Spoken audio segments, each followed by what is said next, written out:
நாளின் காலை வேளையிலே ஆண்டவர் நமக்கு தருகிற வார்த்தை சங்கீதம் 58வது அதிகாரம் 11வது வசனம். அப்பொழுது மெய்யாய் நீதிமானுக்கு பலன் உண்டென்றும் மெய்யாய் பூமியிலே நியாயம் செய்கிற தேவன் உண்டென்றும் மனுஷன் சொல்லுவான். அன்பான தெய்வ பிள்ளைகளே, காலை வேளையிலே ஆண்டவர் சொல்லுகிறார், ஆண்டவர் தான் நியாயாதிபதி. அவர் நம்முடைய வாழ்விலே நிச்சயமாய் நியாயம் செய்வார். அவர் நியாயம் செய்யும் போது, அவர் நீதிமானுக்கு நியாயம் செய்யும் போது, உலகத்தின் எல்லா மற்ற ஜனங்களும் கர்த்தர் பூமியிலே மெய்யாய் நியாயம் செய்கிற தேவன் பூமியிலே இருக்கிறார் என்பதை கண்டுகொள்ளும்படியான அளவுக்கு ஒரு பெரிய நியாயாதிபதியாய் ஆண்டவர் நம்முடைய வாழ்விலே இந்த நாளிலே வெளிப்படுவேன் என்று சொல்லி அவர் வாக்கு கொடுக்கிறார். அன்பான தேவ பிள்ளையே, நியாயம் கிடைக்கவில்லையே, எந்த காரியமா இருக்கலாம், நம்முடைய குடும்பங்களிலேயோ அல்லது வேலை பார்க்கிற ஸ்தலங்களிலேயோ அல்லது நாம் தினமும் சந்திக்கிற ஏதோ ஒரு காரியத்திலே நியாயம் கிடைக்கவில்லையே என்று வேதனையோடு இருக்கிறீங்களா? இந்த காலை வேளையில ஆண்டவர் சொல்லுகிறார், நான் உனக்கு நிச்சயம் நியாயம் செய்கிற நியாயாதிபதியா நான் வெளிப்படுவேன் என்று சொல்லி அவர் இந்த நாளிலே வாக்கு கொடுக்கிறார். கவலைப்பட வேண்டாம், நியாயாதிபதி, அவர் நீதியுள்ள நியாயாதிபதி. இந்த உலகுடைய தெய்வம், அவர் நமக்கு நியாயம் செய்வாரே. ஆனால் அவர் நீதியாய் அவர் நியாயம் செய்கிற தேவன் என்பதை இந்த உலகத்தில் மனிதர்கள் கண்டுகொள்ளுகிற அளவுக்கு ஆண்டவர் பெரிய அற்புதத்தை செய்வேன் என்று அவர் வாக்கு கொடுக்கிறார். இந்த நாளின் காலை வேளையிலே ஆண்டவர் நமக்கு நம்ம வாசிக்க வேண்டிய வேத பகுதி யாத்ராகமம் 8வது அதிகாரமும் சங்கீதம் 58வது அதிகாரம்.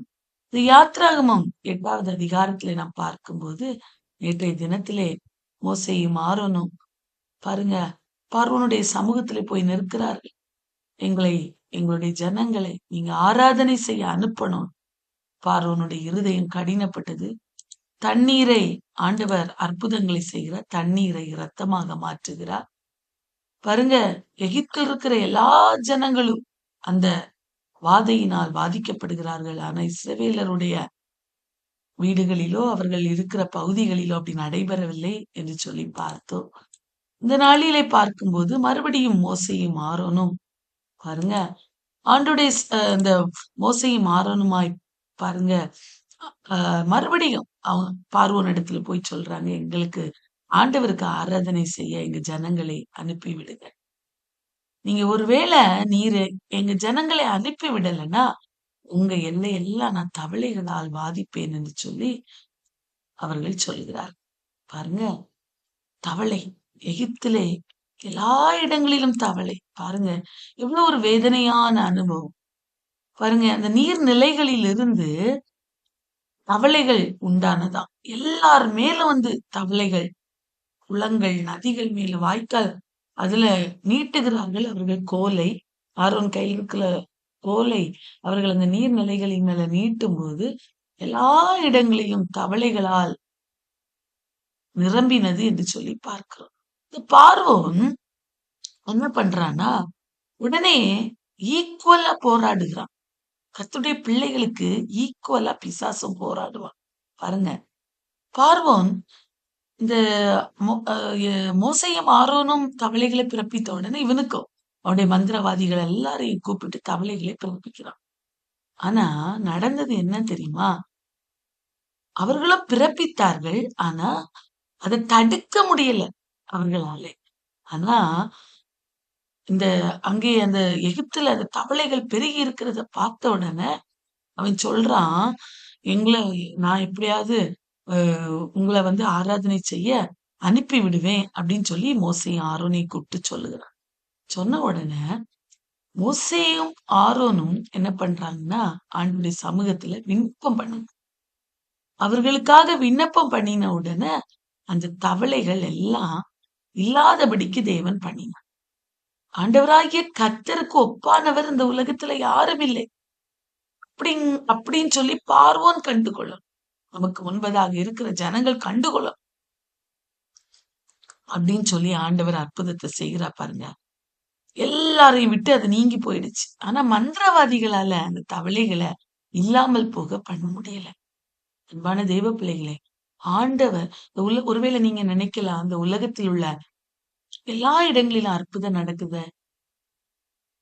இப்போ நம்முடைய நம்முடைய ஆண்டவருக்கு மற்றவர்களுக்கு என்ன வித்தியாசம் என்று சொல்லி நினைக்கலாம்னா, ஆண்டவர் மகத்துவம் உள்ளவர் பிரியமானவர்களே.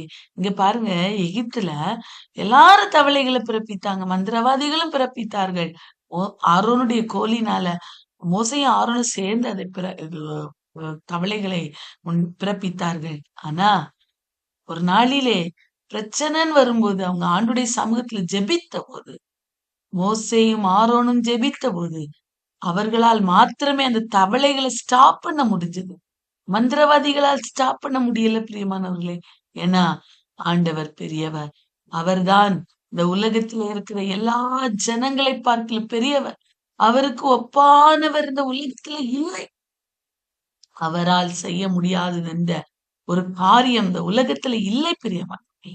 அதை அவர்கள் எல்லாம் பார்க்கிறார்கள் பாருங்க. உடனே மறுபடி என்ன ஆயிடுச்சுன்னா, அங்க பயங்கர கஷ்டம் தான். தவளைகள் அந்த இறந்து போன அந்த தவளைகள ஆ குவியல் குவியலா சேர்க்கிறாங்க. நாற்றம் எடுக்குது. இப்போ இந்த பூமியில கொஞ்சம் லெகு உண்டாயிற்று. கொஞ்சம் ஓகே கம்ஃபர்டபிளா ஆயிட்டாங்க. உடனே அவனுடைய இருதயம் கடினப்படுகிறது. பார்வோனுடைய இருதயம் கடினப்படுகிறது பிரியமானவர்களே. அவர்கள் இந்த பார்வோன் அவர்களுக்கு செவி கொடாமல் போய்விட்டான். இருதயம் கடினம். நம்முடைய வாழ்வில சில நேரங்களில ஆண்டவர் நமக்கு நிறைய அற்புதங்கள செய்வார். எல்லாம் நன்றாக இருக்கும். ஆனா, என்ன செய்வோம்னா, சில நேரங்களில நம்ம அந்த அற்புதங்கள பெற்று கொண்ட பிறகு ஆண்டவருக்கு நன்றி செலுத்த மறந்துரும். சில நேரங்களில சில காரியங்களுக்காக போராடி ஜெபிப்போம். மிகவும் வேதனை, உபத்திரவங்களின் பாதையில கடந்து செல்லும். ஆண்டவரே எனக்கு இரங்கும், என் பிள்ளைக்கு இரங்கும். அப்போ நம்முடைய 24 24/7 நம்முடைய ஜெபமா தான் இருக்கும். ஆனா, அத ஆண்டவர் செய்துருவாரு ஈஸியா. செய்த உடனே நமக்கு லெகு உண்டானதுன்னு கண்ட உடனே நம்ம ஆண்டவர விட்டுறோம், மறந்துடுறோம்.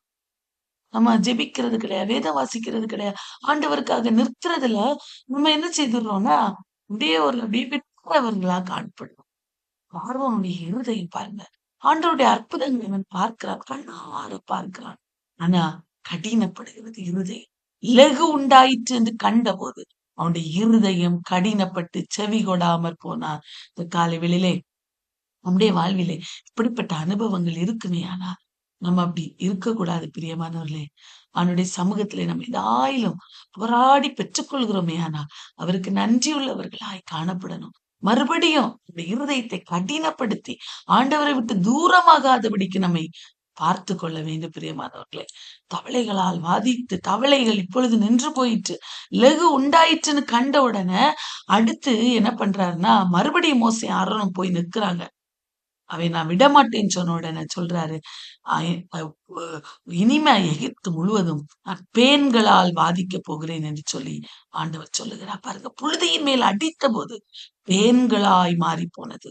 எல்லா மனிதர்களும் எல்லா மிருக ஜீவன்கள் மேல பேன்கள் வந்தது. எகிப்து தேசம் எங்கு புழுதி எல்லாம் பேன்கள் ஆயிற்றான். அன்பான தெய்வ பிள்ளை. இதுல அடுத்த விஷயம் என்னன்னா, போன தடவை மந்திரவாதிகள் எல்லாம் என்ன செய்தாங்கன்னா தவளைகளை பிறப்பித்தாங்க. ஆண்டவர் அவர் பெரியவர் அல்லவா? அவருடைய அதிசயங்கள், அவருடைய குணாதிசயங்களை அவர் வெளிப்படுத்தணும்ல அல்லவா? அங்க பாருங்க மந்திரவாதிகளை இப்போ பிரயத்தனம் பண்ணுகிறாங்களாம். என்ன புழுதியில மேல அவங்க கோல வச்சு அவங்களால அடித்து பேன்களை உண்டாக்க செய்யறாங்க. ஆனா அவர்களால் கூடாமற் போயிற்று. நம்முடைய தெய்வம் அவர் பெரியவர். அவர் எந்த சூழ்நிலை எப்படி மாற்ற முடியும்? போன தடவை அவங்களால தவளைகளை பிறப்பிக்க முடிஞ்சது. இப்போ உடனே அவங்க பேன்களை பிறப்பிக்க அவங்க அவங்க பிரயாசப்படுறாங்க. ஆனா அவர்களால் கூடாமற் போயிற்று.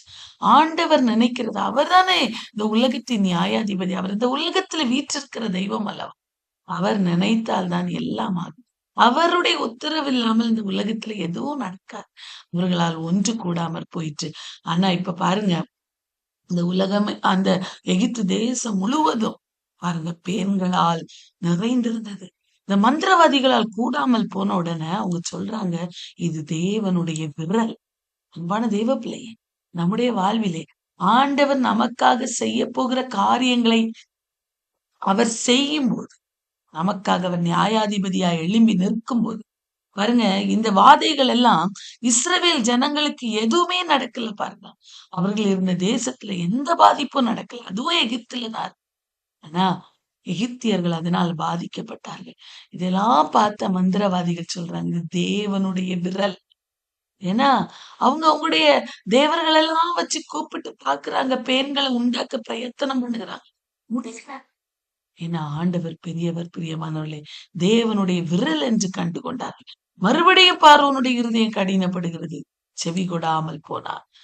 அன்பான தேவ பிள்ளையே, உன்னுடைய வாழ்வில் இந்த நாளின் காலை வேளையிலே இப்படிப்பட்ட கடினமுள்ள இருதயம், ஆண்டவர் நமக்கு சில காரியங்களை செய்யும் போது உன்னுடைய இருதயங்கள் கடினப்படுகிறதா? இந்த காலை வேளையிலே இப்படிப்பட்டதான நிலைமைகள் இருக்குமே, ஆனால் இந்த காலை வேளையிலே நாம் மாற்றி அமைக்க வேண்டும் என்று சொல்லி ஆண்டவர் விரும்புகிறார். பிரியமானவர்களே, பார்வோனுடைய இருதயம் கடினப்பட்டது.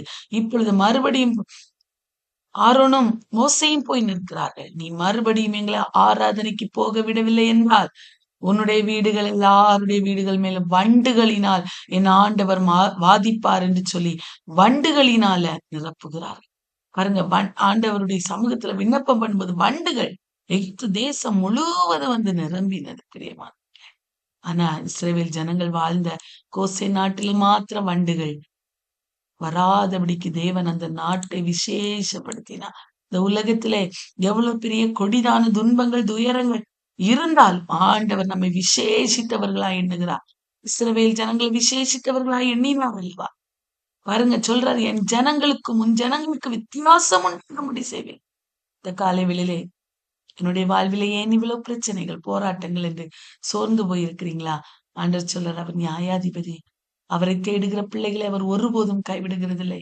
உலகத்தின் மனிதர்கள் எல்லாரும் ஆண்டவர் நம்மோடு இருந்து மெய்யாய் நியாயம் செய்கிற தெய்வம் பூமியில் உண்டென்று கண்டுகொள்கிறார். ஒரு அற்புதத்தை செய்ய அவர் வல்லவராயிருக்கு. தேவனுடைய விரல் இவர்களோடு இருந்து செயல்படுகிறது என்று மற்ற ஜனங்கள் கண்டுகொள்ளும்படியாய் தேவன் அற்புதத்தை செய்வார். பாருங்க, என்னுடைய ஜனங்களுக்கும் மற்ற ஜனங்களுக்கும் நான் வித்தியாசம் உண்டாகும்படிக்கு அடையாளங்களினால் அற்புதங்களினாலும் நான் அவர்களுக்கு அற்புதங்களை செய்வேன் என்று சொல்லி ஆண்டவர் வாக்கு கொடுக்கிறார். காலை வேளையில் சோர்ந்து போகவேன், சோர்ந்து போய் வந்திருப்பீர்களே, ஆனால் ஆண்டோடைய சமூகத்துல பாருங்க, இஸ்ரவேல் ஜனங்களை ஆண்டவர் விசேஷப்படுத்துகிறார். பாருங்க, தண்ணீர் ரத்தமாச்சுது, தவளை, பேன், வண்டு, இன்னைக்கு 4 வரைக்கும் பார்த்திருக்கோம். 4 வாதைகளா ஆண்டவர் வாதிக்கிறார். ஆனாலும் பார்வோனுடைய இருதயம் கடினப்படுகிறது. ஆனா இஸ்ரவேல் ஜனங்களை கர்த்தர் விசேஷப்படுத்துகிறார். இந்த உலகத்துல எவ்வளவு பெரிய அழிவுகள், எவ்வளவு பெரிய போராட்டங்கள் இருந்தாலும் ஆண்டவர் அவருடைய பிள்ளைகளை அவர் விசேஷப்படுத்துகிறவராயிருக்கிறார். அன்பான தெய்வ பிள்ளையே, பாருங்க, இந்த காலை வேளையிலே நாம் ஆண்டுடைய சமூகத்தில் உண்மையாய் அவரை தேடும்போது, உண்மையாய் அவரை நேசிக்கும் போது அவர் நிச்சயமாய் நம்மையும் நமக்கும் மற்றவர்களுக்கு வித்தியாசம் உண்டாகிற அளவுக்கு அவர் நம்முடைய வாழ்விலே அற்புதத்தை செய்வார். ஏன்னா அவர் நியாயாதிபதி அல்லவா? இந்த உலகத்தின் மனிதர்கள் மெய்யாய் நீதிமானுக்கு பலன் உண்டென்று அறிந்து கொள்ள வேண்டும் அல்லவா? மெய்யாய் பூமியிலே நியாயம் செய்கிற தேவன் உண்டென்று அறிந்து கொள்ள வேண்டும் அல்லவா? அந்த காரியத்தை செய்ய வேண்டுமே, ஆனால் ஆண்டவர் நம் பட்சத்துல இருந்து நமக்கு உதவி செய்வார். நமக்கு மற்றவர்களுக்கு ஒரு வித்தியாசத்தை காணும்படியாய் ஆண்டவர் செய்வார். எப்படி இஸ்ரவேல் ஜனங்களை விசேஷப்படுத்தினாரோ அதே போல இந்த நாளிலே ஆண்டவர் நம்மை விசேஷப்படுத்தி நம்மை ஆசீர்வதிப்பேன் என்று அவர் வாக்கு கொடுக்கிறார். ஆகவே சோர்ந்து போக வேண்டாம், ஆண்டவரை உறுதியாய் பிடித்துக் கொள்வோம். ஆண்டவர் பெரிய காரியங்களை செய்வார்.